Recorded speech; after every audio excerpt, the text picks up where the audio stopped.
Pusang panihapon, mao kani ginatawag nato nga sinugdanan sa Paschal Triduum or sa tulo ka adlaw, una ang kabanhawan.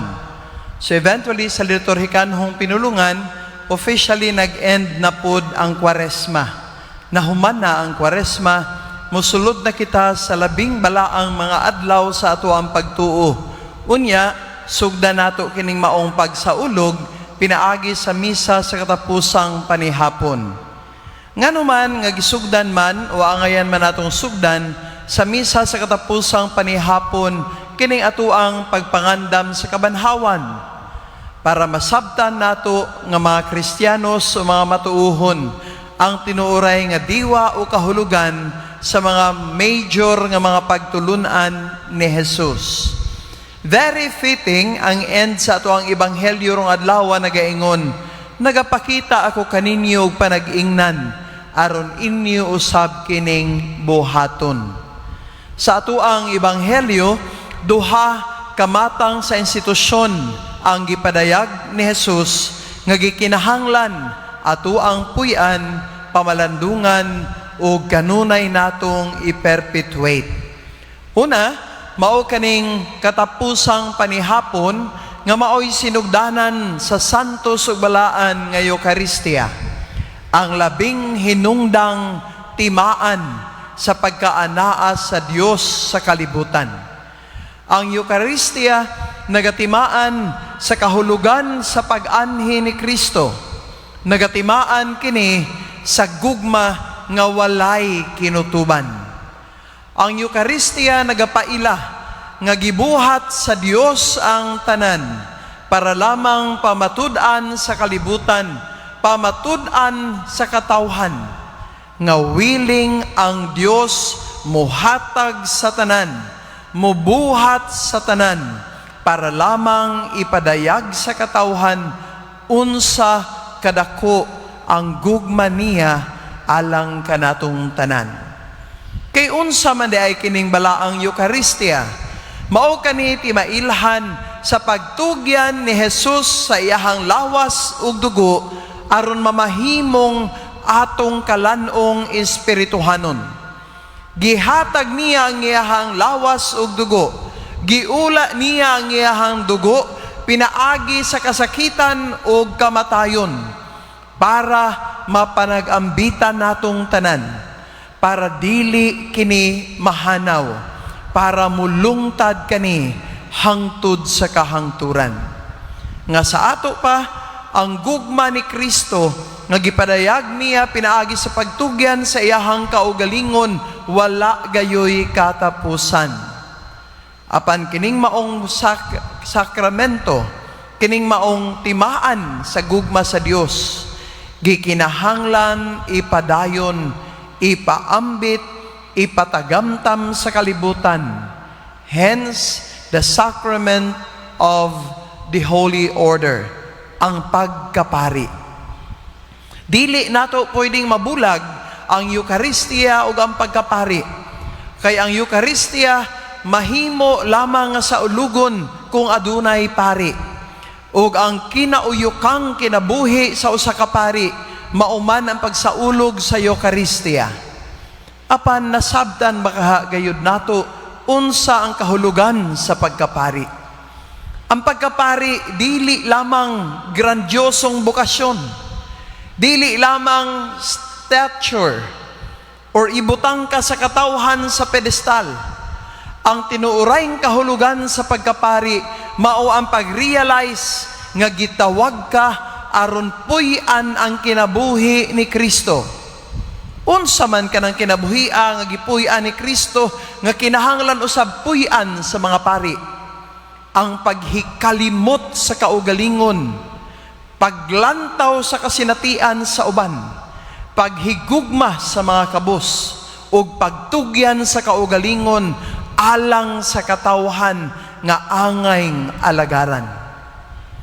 Ang pagkapari is never a choice lamang. It is a choice tungod kay musubmit man kita individually sa ato ang kaugalingon dinha sa proseso para mamahimo tang pari. Apan labaw sa tanan, ang pagkapari balaang tawag sa Dios. Pero sahay siguro masayop ang Ginoo kinaa magyo mga pari nga dili gud unta angay mapari. But that is not the point in here. Ang gasa sa pagkapari balaang tawag sa Dios nga gikinahanglang puy-an sa kinasingkasing. Dili lamang pinaagi sa mga gimbuhatong sakramental, kundili ang pakigsandurot, pagkigpakinabuhi uban sa mga katawhan, labi na sa mga kabus ug nanginahanglan.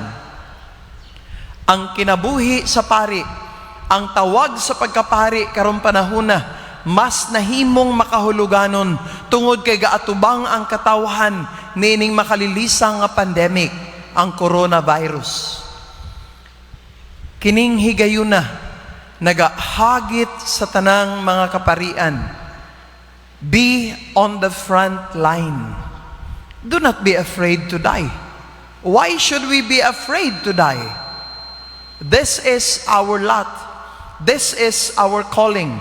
This is the reason why we are called to the sacred priesthood. Para kalimtan ang tanan. Dili lang magkulong kita sa ato ang mga kumbento. Dili lang kay we have to stay at the comfort zones of our rooms. We have to go out. Kinahanglan mo gawas kita kung asa ang katawhan.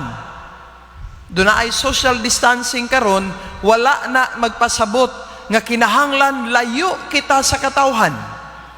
Use the resources of the church to serve the people.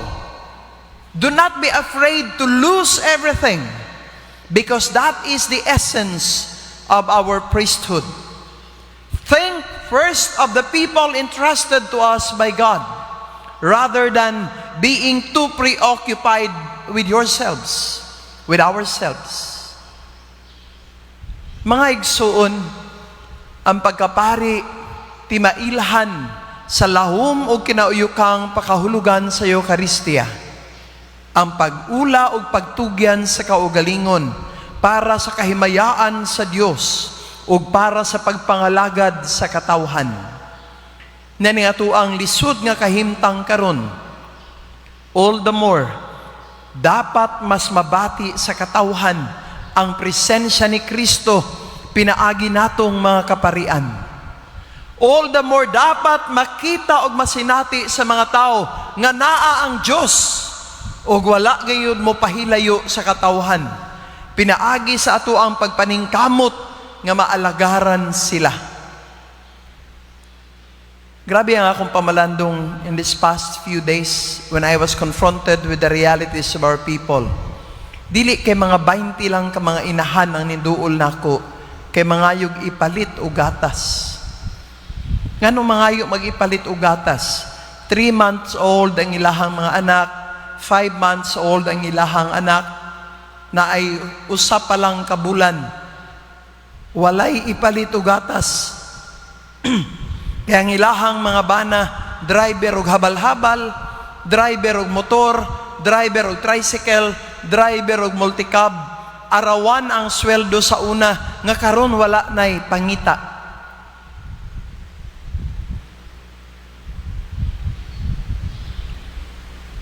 Ang tinuuray diwa sa pagkapari, mao ang pagpaningkamot nga matubag ka ng maong hinanali nga panginahanglan. Pwede nga moingon kita, why should I care? But if that is our disposition, you have no right to be a priest. I could have said, or anyone could have said, bahala na ang gobyerno. Why would I entrust my people to this kind of governance when many, if not most of all our people had complained about insufficiencies? I am therefore called by the circumstances to be a father to them all. To be a father of those in need. To be a father to those who have none. Kaya mauman usab ka na ang parag-ingnan ni Kristo. Gikalimtan ang iyahang kaugalingon para sa iyahang pinalanggang katawhan. Gitalikdan ang iyahang kaugalingon para sa katawhan nga buot niyang maluwas. Giula ang iyang lawas ug dugo para sa katawhan nga buot niyang makabaton ug kalingkawasan. Gihatagan kita sa Dios ug panag-ingnan. Isip pari sa Dios, isip katawhan sa Dios. Anaa kitay responsibilidad ug tahas pagpadayon sa maong gimbuhaton. Of course, pinaagi din sa mapadayunong pagsaulog sa Eucharistia matag adlaw.